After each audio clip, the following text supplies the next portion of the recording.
বলছে বার্ষিক 5.25% সরল সুদের হারে শোভা দেবী একটি ব্যাংকে কিছু টাকা জমা রাখেন। 2 বছর পর তিনি সুদ হিসাবে 840 টাকা পেলেন। তিনি কত টাকা জমা রেখেছিলেন হিসেব করে লিখি। আমরা এতক্ষণ যে অঙ্কগুলা করছিলাম সেগুলা শুধু ইন্টারেস্ট বার করছিলাম, কিন্তু এইখানে যে অঙ্কটা করব এটার আসল বার করব। কি বার করব? আসল। 5-এরটা, তাই তো? আসল বার করব। কি আসল বার করব? এখানে 5 নম্বরের অঙ্ক। এই অঙ্কতে কি বলা আছে? p সমান বলা আছে? নাই। t সমান কত বলা আছে? t সমান সময় 2 বছর। তারপরে pt তাহলে r সমান কত বলেছে? 5.25%। আর কি আছে? আমাদের কি দরকার আছে? p t r, তাই তো? আর i ইন্টারেস্ট কত বলেছে? 2 বছরের সুদ 840 টাকা। দেখো অঙ্ক তো করেছিস, একবারও দেখ তুই লেখা আছে অঙ্কটা। তাই তো? তাহলে একজন ব্যক্তি শোভন দেবী সে কিছু টাকা জমা করেছে ব্যাংকে, কিন্তু বলা নেই যে কত টাকা জমা করেছে ব্যাংকে। কিন্তু এটা বলা আছে যে ওই টাকাটা ওর 2 বছর ব্যাংকে ছিল, ব্যাংক ওকে 5.2% হারে সুদের হারে আর রেট অফ ইন্টারেস্ট এত হারে সুদ দিয়েছে, ঠিক আছে? দি টোটাল 2 বছরে সে সুদ পেয়েছে 840 টাকা। তাহলে পি মানে আসল সে কত টাকা পাবে, এটাই আমাদেরকে উত্তরে চেয়েছে। তাহলে আমাদের যে সূত্র কি আছে এইখানে এটা লিখতে হয়, কিন্তু গণিতের ভাষায় সমস্যাটি সমান। গণিতের ভাষায় সবসময় লিখবো, কিন্তু সমস্যাটি হলো, তাহলে এবার কি হবে? i সমান r বাই কত? 100, বুঝলো? বা i এখানে ইন্টারেস্ট কত বলা আছে? 840 টাকা। p কত বলা আছে? কিছু বলা নাই। t কত বলা আছে? 2 বছর। r কত বলা আছে? 5.25%। আর নিচেতে কত আছে? 100। এইটা তোমরা সবাই বুঝতে পারছো তো? এবার দ্বিতীয় নম্বর লাইনে আমি যাব। হ্যাঁ, তারপরে এই i কত আছে? 840 লিখেছি। p কিছু নাই, জিজ্ঞেস চিহ্ন মানে ওটাকে আমাকে বার করতে হবে, ক্যালকুলেশন করতে হবে। t মানে সময় বা টাইম 2 বছর, 2 বছর লিখে দিয়েছে এখানে। আর রেট গণিত দিচ্ছে ওগুলা, রেট অফ ইন্টারেস্ট 5.25 টাকা, বুঝা গেল? Percent by 100। বুঝতে পারছিস সেটা? কঠিন তো নয়। তারপরে আমরা কি করব? আমরা আবার কি করব? এটার সঙ্গে নিচে যেটা ভাগ থাকে উপরে গুণ হয়ে যায়, আর উপরে যেটা গুণ থাকে সেদিকে ভাগ হয়ে যায়, জানি তো? আমরা এই দিক থেকে ওই দিকে নিয়ে যেতে আমাদের ভালো লাগে, কিন্তু ওই দিক থেকে আমরা এবার এই দিকে নিয়ে আসবো, বুঝা গেল?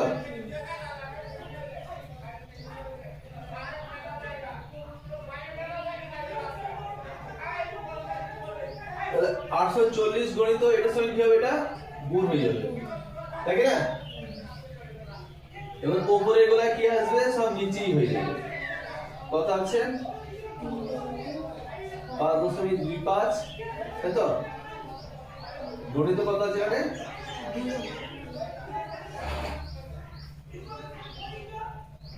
2, ঠিক আছে?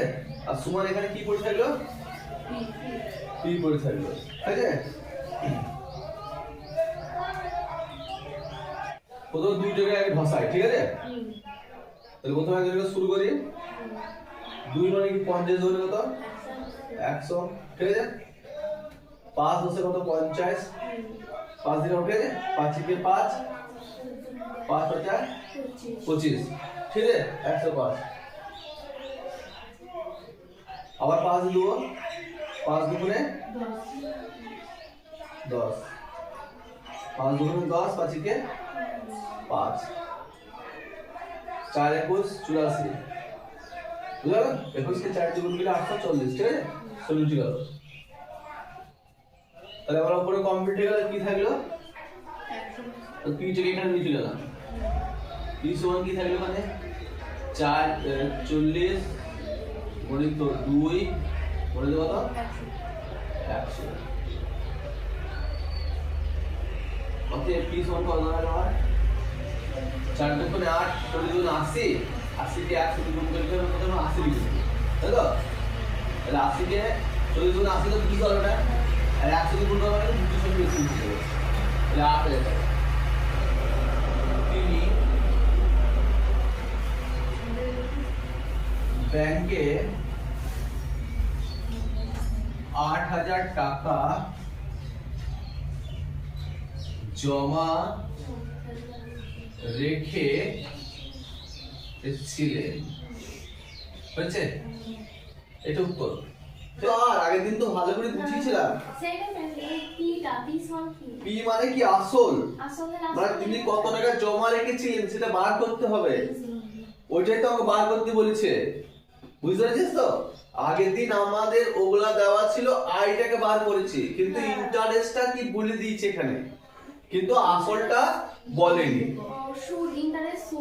ইন্টারেস্ট মানে সুদ আর আসল মানে কত টাকা জমা রেখেছিলেন মানে কি ওটা আসল এইটা এখানে সুদ হিসাবে 840 টাকা পেলেন হ্যাঁ তাহলে আমি সবগুলো পূরণ করে দিলাম কিন্তু বলা আছে তিনি কত টাকা জমা করেছিলেন মানে কি আসল টাকাটা আসল টাকাটার জন্য এখানে আমাদেরকে কি করতে হলো জিজ্ঞাসা চিহ্ন রেখে দিতে হলো আমরা ইন্টারেস্টের কাছে জিজ্ঞাসা চিহ্ন দিলাম এখন কি হ্যাঁ এখন আর যেরকম যা চাবে তখন কোন সময় রেটের বলতে পারে কোন সময় বলতে পারে এটা কোনো ব্যাপার না অঙ্কটা করব 7 নম্বরের অঙ্কটা করার সময় তোমাদেরকে অনেক জিনিস মাথার মধ্যে রাখতে হবে এবং বুঝতে হবে অঙ্কটা এক লাইনে ছোট হলেও অঙ্কটা একটু অন্যরকমের আছে বোঝার যদি ভুল হয় অঙ্কটা কিন্তু পারা যাবে না আর অঙ্কটা বোঝার ঠিক হয়ে গেলে কিন্তু অঙ্ক কিন্তু পাওয়া যাবে এবং পরীক্ষাতে অঙ্কটা খুব দেয় শর্টে বুঝে গেল আমি পড়ছি অঙ্কটা ভালো করে আমার সঙ্গে একটু বোঝো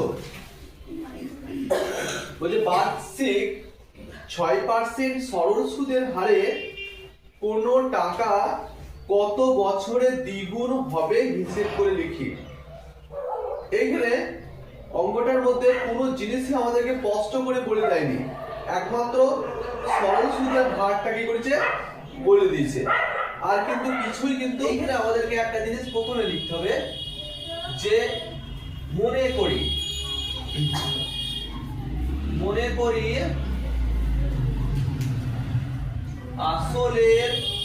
আসলের মানে কি পি আসলের পরিমাণ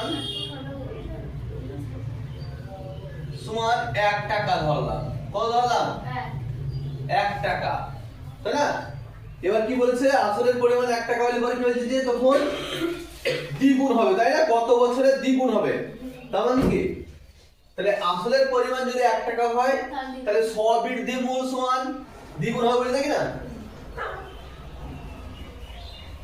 তাহলে সুদ প্লাস আসল সমান কত বলেছে দ্বিগুণ হবে বলেছে তার মানে কি 2 টাকা হবে বুঝলাম ব্যাপারটা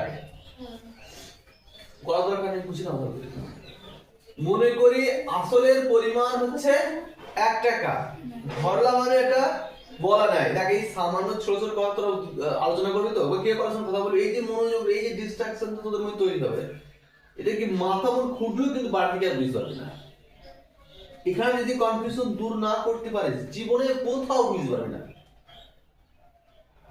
এখানে অঙ্কটাতে আসলের পরিমাণ বলা নাই ইন্টারেস্টের পরিমাণ বলা নাই কিন্তু একটা কথা বলা আছে যে যা হবে সে দ্বিগুণ পাবে তাহলে আমি এখানে ধরলাম আসলের পরিমাণ কত টাকা তাহলে এখানে দ্বিগুণ হবে মানে সুদ প্লাস আসলই তো দ্বিগুণ হবে তাহলে কত টাকা হয়ে গেল 2 টাকা তাহলে এবারে সুদ সমান কত ধরবো আমরা সুদ প্লাস আসল সমান 2 টাকা হলো অতএব সুদ সমান কত হবে আমার নিশ্চয়ই 2 টাকা থেকে আসলটা বাদ দিলে পরে আমি পেয়ে যাবো। তাহলে ক টাকা হয়ে গেল?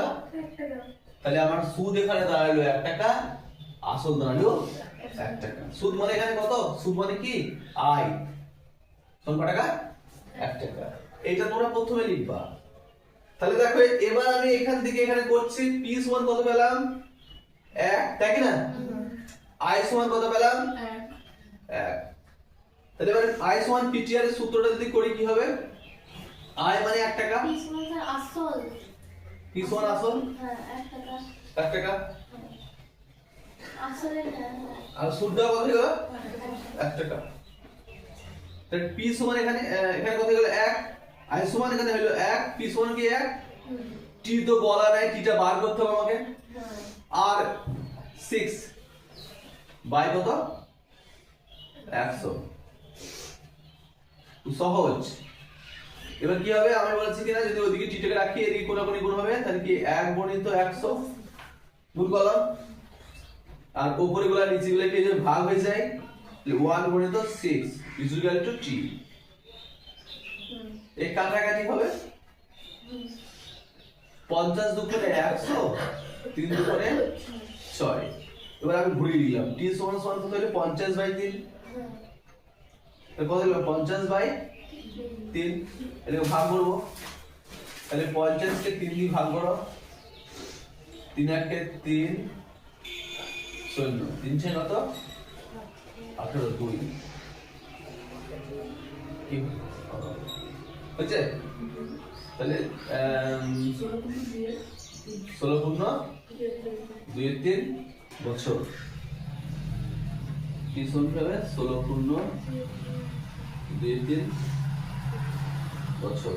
পুরো টাকা অতএব বার্ষিক 6% সরল সুদের হারে কোন টাকা, বুঝেছো তো? কোন টাকা মানে কত টাকা বলা নেই, কোন টাকা 16/2/3 বছরে দ্বিগুণ হবে।